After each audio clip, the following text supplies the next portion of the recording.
It's like one of those moments, now that I look back and really look at it, there was a moment where I could have woken up there.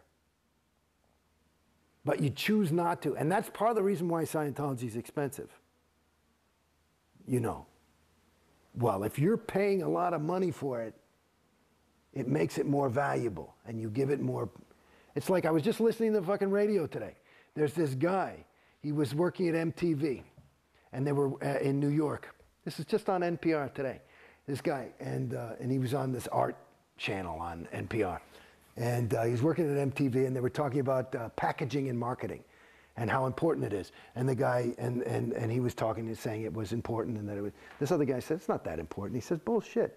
And they had a little bit of an argument, and he said, well, let me see, let me show you something. And he went, and he was in New York, and he went and he grabbed little garbage, and he put them in little plastic boxes, and he put a little stamp on them and dated them and signed the, you know, and numbered them, and he's selling them for $50 each as art. Started as $10 as just and it was like a little gift. But now that they're up there $50 and $100 each, the people are actually calling them art. So it's an interesting thing. So again, it's your own, you're driving the car. It's just that you don't realize that the car as a Scientologist, because you're in the trap, it's got a pre-rigged route. It's called the bridge. And so you feel like this is this easy life.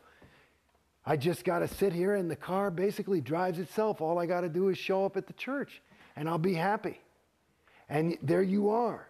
And you're on the bridge to total freedom. To total freedom. Yeah, they free you from yourself.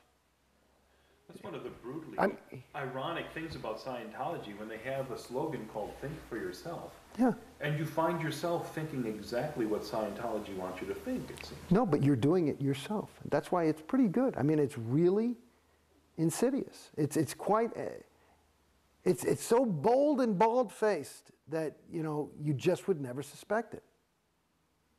You know? It's another, reminds me, you remember those, I used to smoke cigarettes. And so I was smoking cigarettes and I wanted to quit and I couldn't quit and I'm smoking. And then these new cigarettes came out from American Spirits.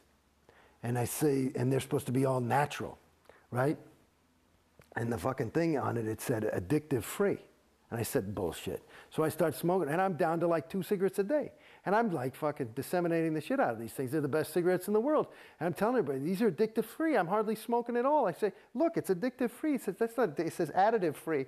I went right back to a pack a day. So it's the same kind of, you know what I'm saying? It's you know, you're playing the game by yourself. It's a mental. Well, I don't think it's fair to say by yourself, because it seems like this entire structure of Scientology has been built to funnel you onto the bridge and keep you on the bridge. Yes, yes, and those people that I suspect, again, I'm not an expert, and this is some of the things. This is one of the things that I can't fully confront yet. I can say that, in my opinion, that the lion's share, at least. Well over 99% of your Sea Org people are the truest of the true believers, okay? So they are really there they're trying to help you, and they'll not take no for an answer.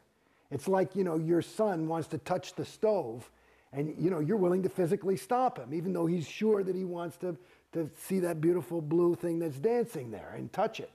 Right? And maybe even put his hair in it or something. You know what I mean? He doesn't know what fire is. They are willing to give their lives practically to keep you on the bridge, because this is for your own good.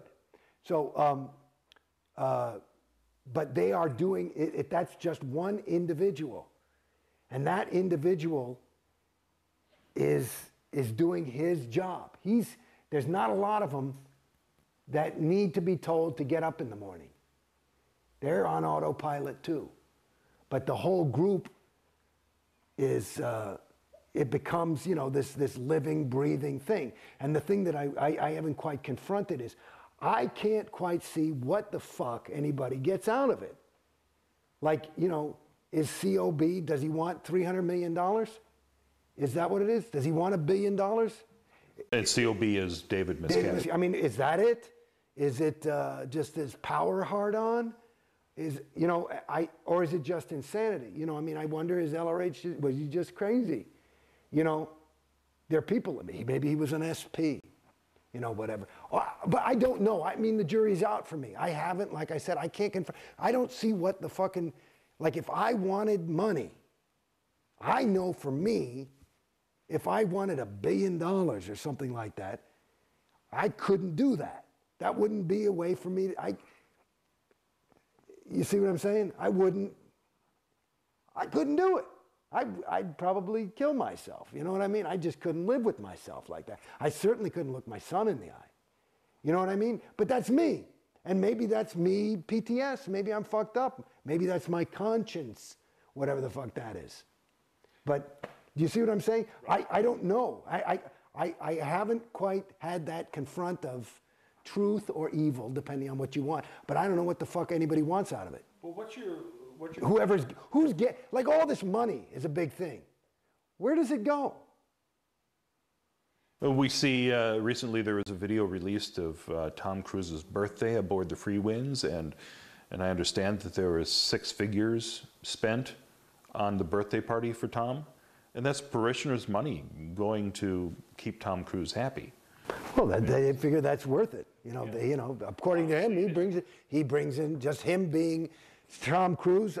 Per their viewpoint, he probably brings in $100,000 a day for this church in terms of interest and positive public relations, and you know, so 6 figures ain't dick. Right. You know, it's certainly. You could throw a party for him every day and it wouldn't really put a dent in their bank account. So I don't know what a party, people like to get mad at COs who take these big things, and Tom Cruise is party, and there was the fucking Free Winds is, let me tell you, is a flea bag. I mean, it's not a fucking nice boat, I mean, I've been on that thing. I got seasick every time. So. But speaking of Tom Cruise, you were talking earlier about your identity being stripped and being replaced with that of Scientologist, and certainly you can see that in Tom Cruise and in the recent videotape that was released. I mean, yeah, but I would suspect that that's what's happened, and he was off for a while, and.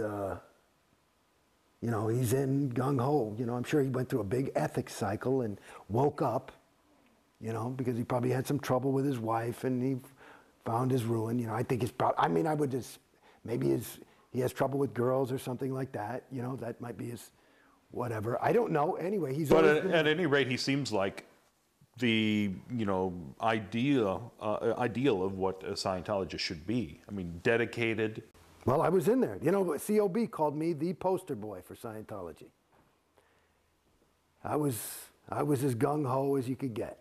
How did it turn around for you? Why did you start to doubt? Well, it not only didn't work anymore, the more auditing I did, which I was more and more encouraged to do, the worse I got. I was starting to go fucking crazy. And it was fucking me up.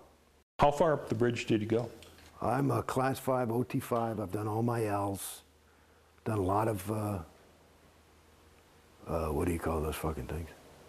All those other courses, data series things, and blah, blah, blah.